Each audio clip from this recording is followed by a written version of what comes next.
Your cat is sitting in your home right now, acting like it owns the place. And in a strange way, it kind of does. Because here is something most people get completely backwards. We did not go out and tame the cat the way we tamed almost everything else. Nobody chose to domesticate the cat.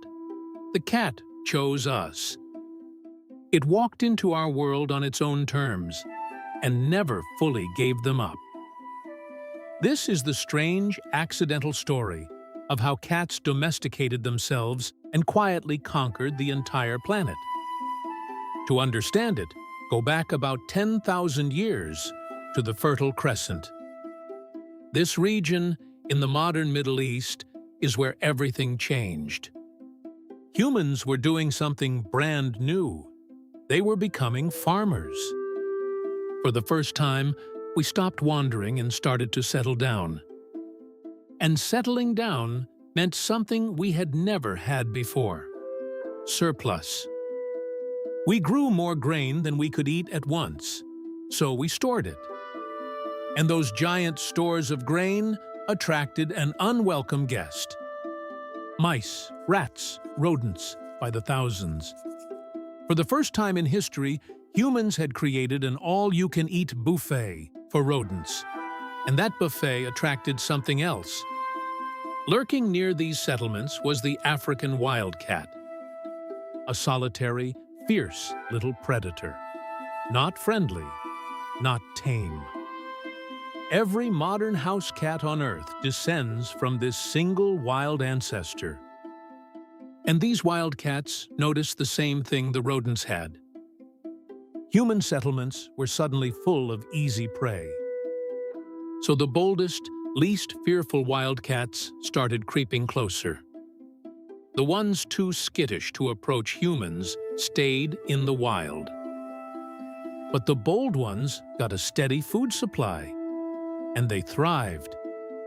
And here is the crucial part: nobody was choosing them. Unlike dogs or cattle, humans were not breeding cats on purpose. The cats were selecting themselves by their own boldness. This is what scientists call self-domestication. And it flips the usual story completely on its head. With most animals, humans were in charge. We picked the calmest cows, the most useful dogs, and bred them. We shaped them over generations into what we wanted. But with cats, there was no plan, no breeding program, no goal. The friendliest cats simply did best living near humans. They got more food, they survived, they had more kittens, and those kittens inherited that same tolerance for people. Generation after generation, the cats grew tamer, on their own. We did not tame them, we just left out food, and they tamed themselves. And this is why cats are so different from every other domestic animal. Dogs changed dramatically. We bred them into 1,000 shapes. From tiny Chihuahuas to giant Great Danes, reshaped for our purposes. But cats? Cats barely changed at all. Your house cat is almost genetically identical to its wild ancestor. It is roughly the same size, the same shape, the same instincts. It still hunts, still stalks, still wants to be alone sometimes.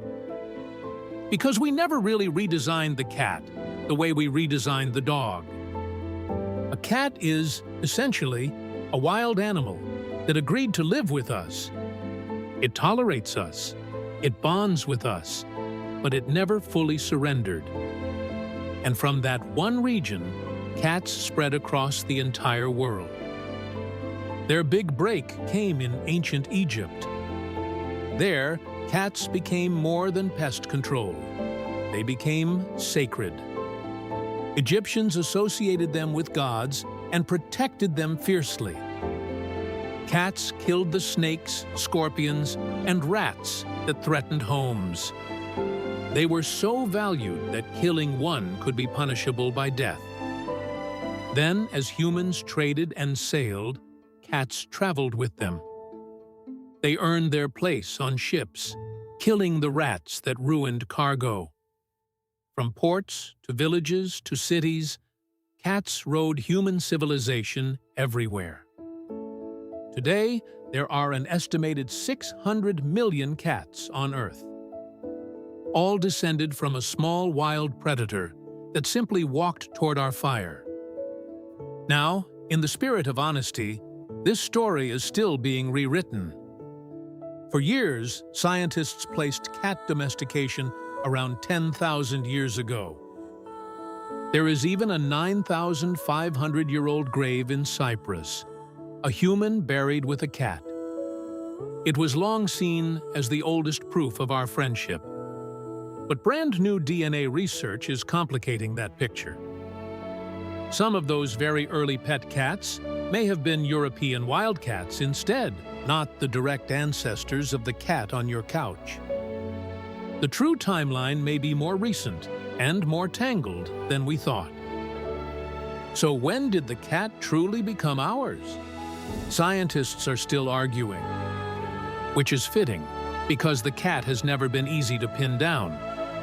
So look at your cat again. It purrs. It curls up beside you. It seems perfectly at home. But it never lost the wild thing it always was. It did not beg to join us. It made a calculation thousands of years ago that we were useful, and it has been quietly running that deal ever since. Every other animal we conquered. The cat we merely convinced. It is the one creature that looked at humanity and chose us. And maybe that is why we cannot stop loving them. If you love the hidden stories behind the things right in front of you, this is your channel. Subscribe to Fiuzaverse, and let's keep uncovering how our world really came to be.